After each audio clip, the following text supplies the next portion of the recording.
వాళ్ళు సాధించుకునే వరకు మాకు మీ వంతు సహాయం కావాలని చెప్పి మేము మీ సభా వేదికగా అందరి తరఫున నేను కోరుకుంటున్నాను సార్. ఓకే, ధన్యవాదాలు. ఇప్పుడు క్లుప్తంగా మన రాష్ట్ర ప్రధాన కార్యదర్శి మంజుల గారిని మాట్లాడాల్సిందిగా కోరుతున్నాను. సమస్యలు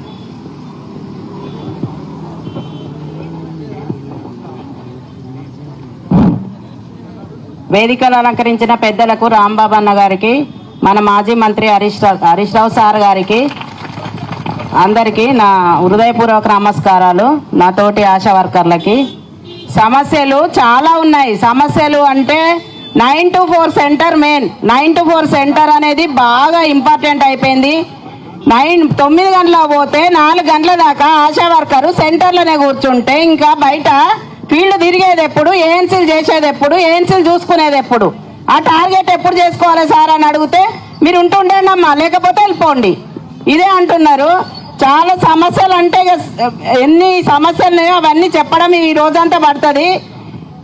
మేము అప్పుడు గత ప్రభుత్వంలో మేము ప్రెగ్నెన్సీ వాళ్ళను డెలివరీకి తీసుకపోతే మాకు ఒక రూమ్స్ ఉండే సార్. అప్పుడు మాకు రూమ్ అరేంజ్ చేసి అప్పుడు హరీష్ రావు సార్ గారే మరీ సూపరింటెండెంట్లతో మాట్లాడి మాకు రూమ్ అరేంజ్ చేసి మీకు శారీస్ గిట్లా చేంజ్ చేసుకోవడానికి. ఇప్పుడు ఏం చేస్తున్నారంటే మీరు వెళ్ళిపోండి అమ్మా, మీకు ఇప్పుడు మొన్ననే ఖమ్మంలో జరిగింది ఇది, వెళ్ళిపోండి అమ్మా, మీకు మీరు సర్వీస్ చేయకున్నా పర్లే మేము చేసుకుంటామని వెళ్ళగొట్టడం జరుగుతుంది.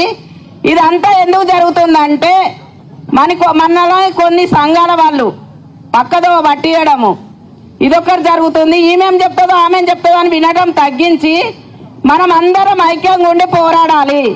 మనకు దీనికి మనకు సార్ వాళ్ళ సపోర్టు ఖచ్చితంగా కావాలి సార్. అప్పుడు అయితే మీరు నెల నెలకు రివ్యూ మీటింగ్లు ఎట్లా మాట్లాడేదో, అప్పుడు నెల నెలకు రివ్యూ మీటింగ్లు ఆశాలతో మాట్లాడితే అమ్మో హరీష్ రావు సార్ గారే ఆశాలతో మాట్లాడతానని అప్పుడు గజగజ వణికేది. ఇప్పుడు వాళ్ళు మనలో వణికిస్తున్నారు, ఇప్పుడు వాళ్ళే మనలో వణికేయడం జరుగుతుంది. కాబట్టి ఆశాలందరూ ఐక్యంగా ఉండి ఐక్యంగా పోరాడాలి. ఇప్పటి నుండే స్టార్ట్ అయింది, ఇప్పటి నుండే స్టార్ట్ అయింది.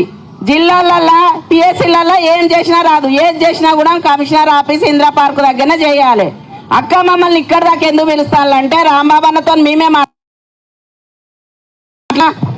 పిఎస్సీలలో చేసినా ఏం స్పందన ఉంటలేదన్న, లెటర్లు ఇచ్చి కాళ్ళు అదైపోతున్నాయి. ఇది ఒక్కసారి ఇందిరా పార్క్ దగ్గర పెడదామని అన్నని మేమే అది చేసినాము. అన్న ఎల్ల వేళలా మనకు అండ ఉండాలి. రాంబాబు అన్న హరీష్ రావు సార్ కానీ కేటీఆర్ సార్ వారి వాళ్ళతోడు కూడా మనకు ఉండాలని ఈ ఉపన్యాసం ముగించుకుంటున్నా.